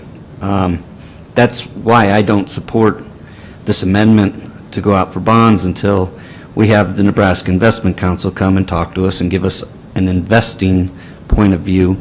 Does it make sense to go out and go for bonds and make a large contribution? Because if you just this past couple of weeks, I mean, there's been huge fluctuations in the market. You bet wrong, and all of a sudden, we try to get it funded 100%, and we do it on, Monday. Tuesday, the market falls 300 points, 1,000 points. We're right back kind of where we are. We didn't do anything. Now, you could sit there and argue the opposite. Well, okay, what if we did it on Wednesday when the market was way down and then the market went way up the next time? Okay, we've closed that gap. But the problem is with an individual retirement account, you're not going to touch that money until you get to retirement age. With a pension, you've got to meet obligations of people that are drawing off that, so that I just want to hear from the Nebraska Investment Council, the people that get paid and are the experts in the investments and managing the pension. Is it a better idea to have those funds 100%, and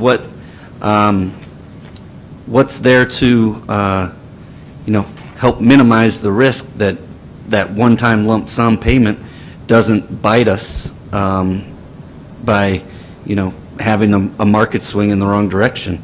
Those are questions that I know Mr. Lindsay, he's a lobbyist, he's not investment, and we're asking questions about, what would this do? And I think we haven't had the right person, the Nebraska Investments Council, come and speak to us so we can make the best decision whether this would make sense to support a possible, bond issue that would go for the OSER's unfunded liability. And also, another part that it kind of leaves me out there, that it says, because OPS would not be asking taxpayers to pay more, the bonds would not be subjected to a vote. Yeah, okay, but it's still money that we're asking for. what if people have a strong feeling, or constituents have a strong feeling that, OPS got themselves into this pension problem? They should figure out a way to get out of it without borrowing money. So I don't support this amendment until I get more information. Ms. Merica? So to give you a little bit of information for Mr. Scanlon, for everyone, the information about the bonds was shared with Michael Walden Newman at the Investment Council. And Mr. Lindsay, if you can, because I don't have it in front of me, of who all testified at the amendment hearings. Who all testified would, try to remember, Mrs. Gotting, Mr. Stowe, Mr. Kramer, Jason Hayes from the NSEA. The Emperor's executive director. The executive director. Cecilia testified in a neutral capacity. Michael Walden Newman, the state investment officer, was asked by the chairman to come, not really testify, but be available for questions. And the committee had the opportunity to ask him questions. He also, and it might be helpful to the board, he sent an email to retirement committee members that talked about how this worked in Kansas, and that Kansas had a net benefit from doing that. And that might be helpful. I will try to get a hold of that email and get it forwarded to all of you. I think it would provide you with insight as far as the investment, Mr. Walden Newman's thinking, coming directly in his words, I think is a better way to approach it. Mr. Scanlon? Well, it would sure make me feel a lot better to hear him publicly speak and let us know, because, we're not talking about some chump change. We're talking about a large amount of money.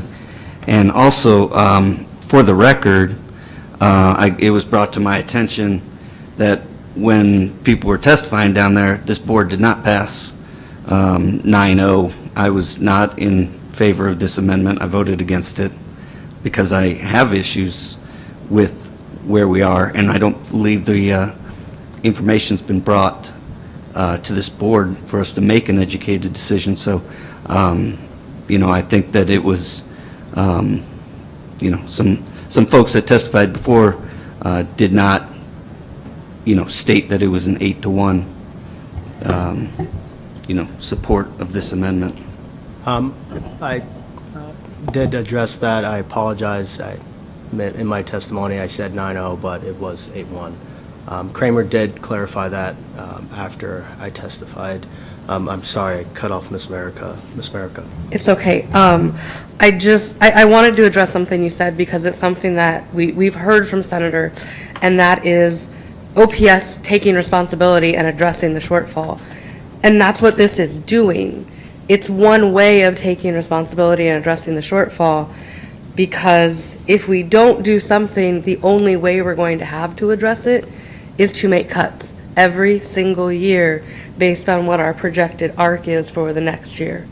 And it's not a stable number. We won't know what it is from year to year. We could have a year with no arc. We could have a year with a gigantic arc, and we won't have a way of predicting that from year to year, where under this scenario, we would know the amount that we issued in bonds. We would know that amount. And as Mrs. Gotting said, you might have a year where there is a small additional arc because of fluctuation. You're likely to have years where there's not a significant arc on top of the bond payments that you're already making.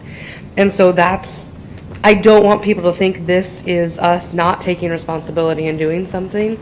This is one method of taking responsibility and doing something, so that we have that budget stability and we don't have those giant swings year to year and the unpredictability of what we'll be having to do. Mr. Perlman?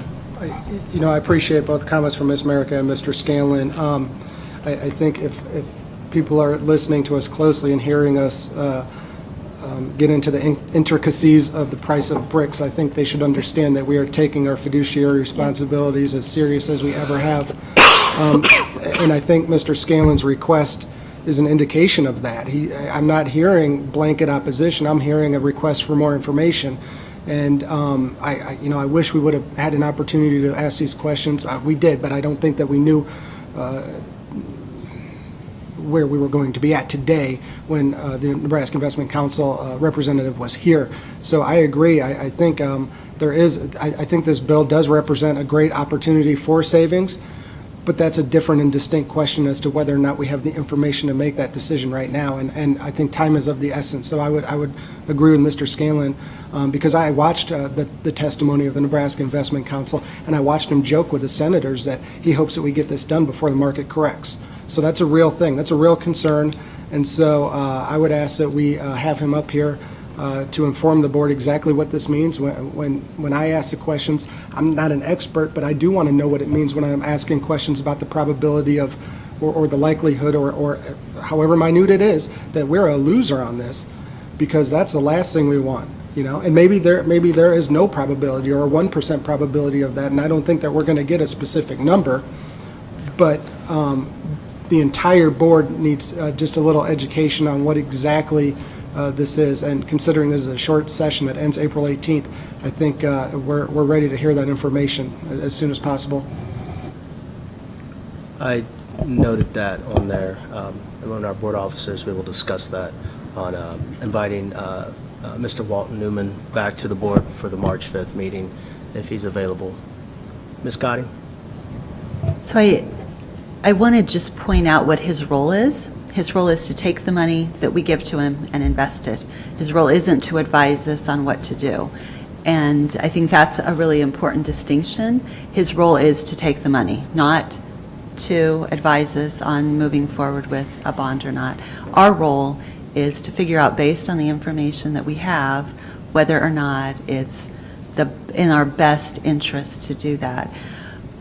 His email, I believe, and I haven't seen it either, and my conversation with him indicates that it can very well work. Again, it's always a matter of what the interest rate is, what the total is, etc. But what we do know is, and then the number that Mr. Lindsay pointed out, even after taking out interest at, say, 4.5%, the taxpayer still comes out ahead. Not huge, but even with additional ARC payments. So what we have to do is really dig into those numbers and understand them and make those decisions. My sense is, and I saw it even in the testimony, I mean, he's not telling the retirement committee what to do. He's just answering, hey, when you give me the money, I will invest it. He brought up the point that maybe you issue those bonds in small tranches over a period of time, just like you would personally if you were investing in a particular stock. You do that over a period of time. You don't oftentimes put all the money in at once. So there are different things that can happen. And I was watching the minutes from the Fed today too to see what guidance is happening out there. We just really don't know. I mean, they penciled in 3 interest rate increases in this year. We didn't see guidance today that it was going to change from that. So we just have to move ahead based on the information we have, knowing that it's our responsibility to be good stewards of the money we have, and recognizing, while we talk about cuts every year, there will be a cut that happens, and it will, in order to pay off principal and interest of a bond, it will last for the next 30 years.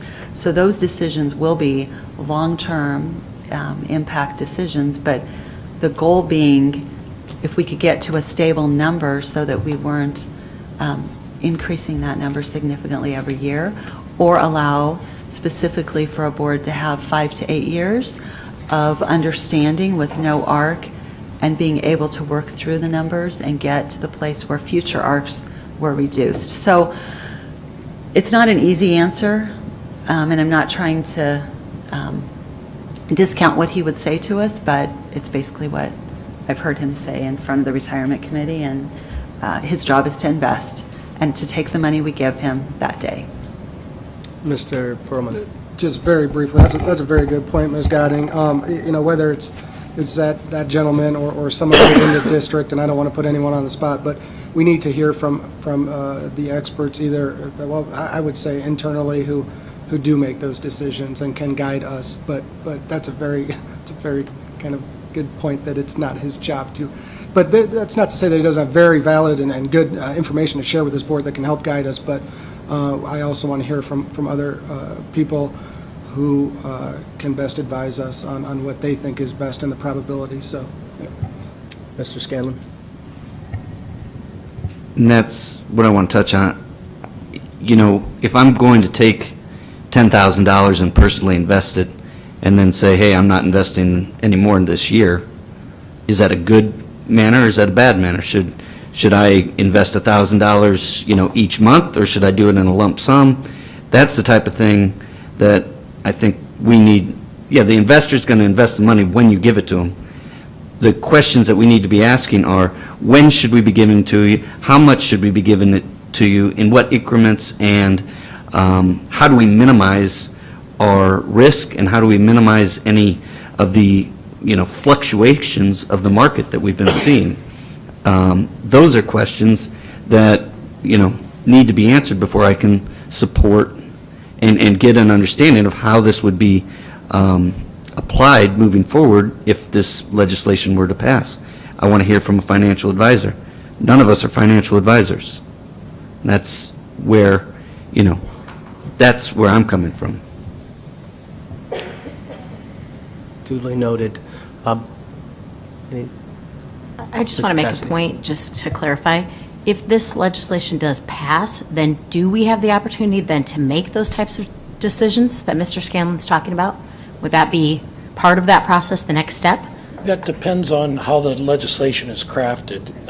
It certainly could, we could certainly approach the retirement committee to allow us to do things like a series, as Ms. Scotting talked about, a series of tranches, which was one of the things Mr. Waldman Newman talked about, which was effectively, it would be dollar cost averaging, going in over time rather than trying to time the market, which you can't do. And so those kinds of things could be worked into legislation. Like I say, the retirement committee, I think wants to help OPS address the issue. And so those kinds of things, I think, could be helpful in doing that. Okay, thanks. Any other questions or comments? If I could, Mr. Snow, I forgot one bill that has a priority designation that very important one. LB 295. It's the Opportunity Scholarships Act. It basically allows tax credits for scholarship organizations. Those scholarship organizations would, basically a scholarship organization could be set up. Those scholarships pay tuition at private K-12 education, and the donations to those, for those scholarships would be subject to a tax credit of up to $10 million the first year and increasing by up to 25% a year above that. So it is, this board has this is a carryover bill from last year. The board took a position in opposition to the bill, and so we are working against that along with a whole host of public education supporters. Mr. Perlman. Just briefly, and sorry to put you on the spot, I'm just going off my memory here. I'm wondering if you can tell us the caps on the donations. I think personally, wasn't it 10,000, but corporates, was it 100,000? It's big. Right. The point being, the corporations could eat it up within like an hour or something. Yeah. Right. Yeah, it's, I'm looking to see if I have it, and I don't have that detail in there. If you could over the next several days, I mean, I don't need it this second, but. Yeah, I can get those and shoot those out and get it to Mr. Ray and get it out to the board. Is it still 10 million cap? It's capped at 10 million, and it increases. The following year, it would be 125% of contributions, that the credits that were actually taken. Right. So it would increase, assuming it was maxed out, it would increase from 10 million to 12.5 million the following year, and could continue to increase. Thanks. All righty. Thank you so much, Mr. Thank Lindsay. Up next is committees of the board update. Mr. Scanlon. It's listed as an action item, but there was no action needed to be taken, if I'm correct. They always list it as an, go ahead. During the legislative session, we always put the legislative update under action in case we do need to change our position on a bill or take a position on an amendment to a bill, because there could be a bill that we support and we've supported for a year and a half, and then there's an amendment on the floor that completely changes it, and we need to oppose it then. So we always leave it as an action item so that we have that flexibility to, if we need to change our position, if we need to take a new position, we can do that at that meeting.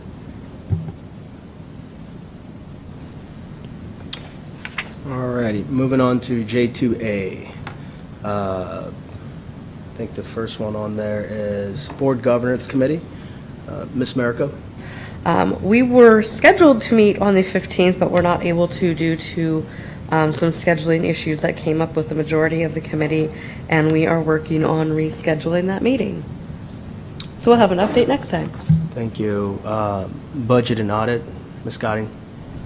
So we have not met as a budget committee because there's been the ongoing Budget Advisory Committee, and so we're kind of in a holding pattern. We probably will meet. Mrs. Kanoki and I have talked about that, but we haven't set a date yet. Thank you. Policy Committee, Mr. Perlman? Yes, just briefly, we met, I think it was last week. Was it last week? February 12th.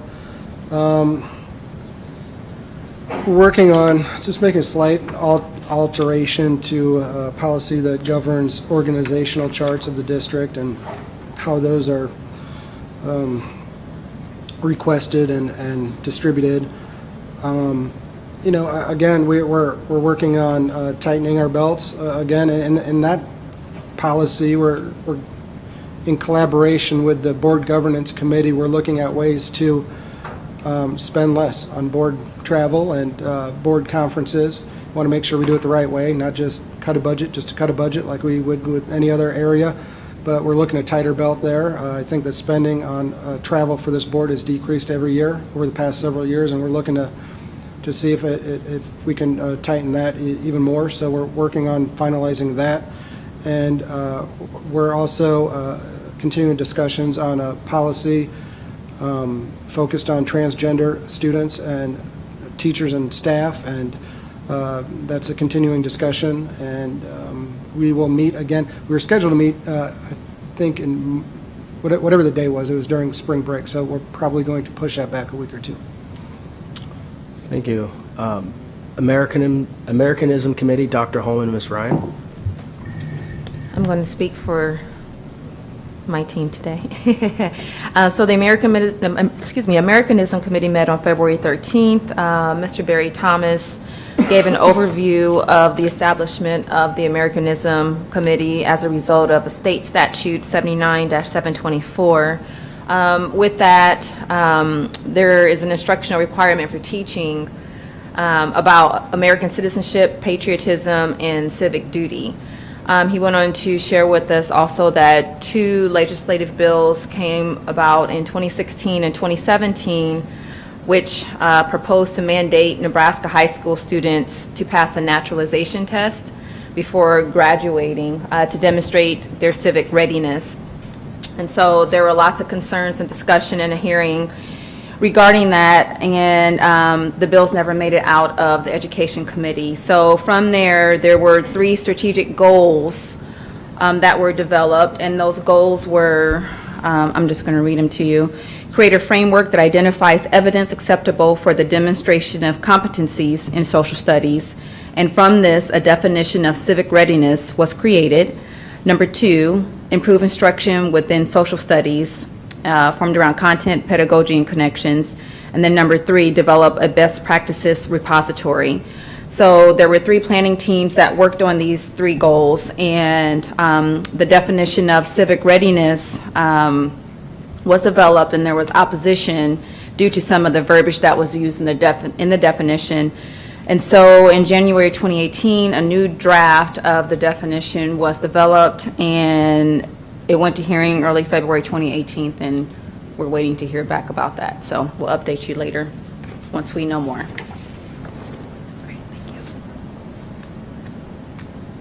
Thank you. Thank you. Student assignment plan, Ms. Gadding. We've been waiting until all the student assignment plan, or all the students have picked their schools that they want to attend, so we will probably be meeting shortly. We kind of decided we didn't have a lot to cover yet. Thank you. Legislative Committee, Ms. Merica. You've all just kind of heard our update. Like I said, we're still meeting every Friday, so if you do have any questions, feel free to reach out to a committee member, to reach out to John Urbershall with our contracted lobbyists, because they can also provide information. And as Mr. Lindsay said, the tax credit scholarship bill did have a prioritization. There are several coalitions that are forming of people who are concerned about the impact that would have, because we know the tax credits would get maxed out. And that would take $10 million from our state budget when we already have a state budget fiscal crisis in our state. So while it doesn't change the TIOSA formula, it does change how much money is available to be allocated to public education. So I would just be watching for that information, and we'll keep you up to date as things move rapidly ahead. Thank you. CM at R and CBOC, Mr. Scanlon.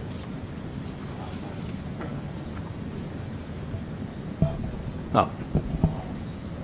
CBOC. I put them both the same. Aren't you on? I'm not on the construction manager at risk Okay. committee. Sorry. I can do CBOC. CBOC, sorry. Okay. I apologize. CBOC is meeting next Wednesday. Continue to oversee the ongoing projects and getting updates. There is a receipt of reports for the CBOC Phase 1 update. If anybody has any questions, I can field those questions. And Thank you, Mr. Scanlon. If you guys look at your receipt of reports, there's a CBOC Phase 1 update from January. There's nothing else on the agenda. Ms. Merica?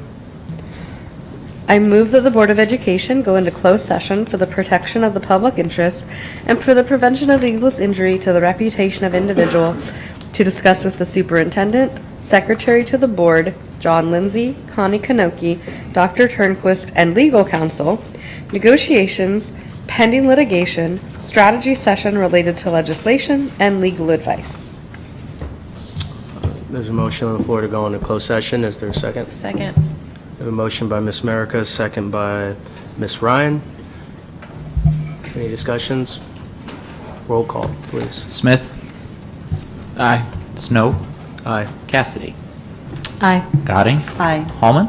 Aye. America? Aye. Perlman? Aye. Ryan? Aye. Scanlon? Aye. 9-9. Motion carries. Let me remind the board that the purpose for closed session is for the protection of the public interest and for the prevention of needless injury to the reputation of individuals, to discuss with the superintendent, secretary to the board, John Lindsay, Connie Kanoki, Dr. Turnquist, and legal counsel. Negotiations, pending litigation, strategy session related to legislation and advice. Let the record reflect that the board went into closed session at 8:35.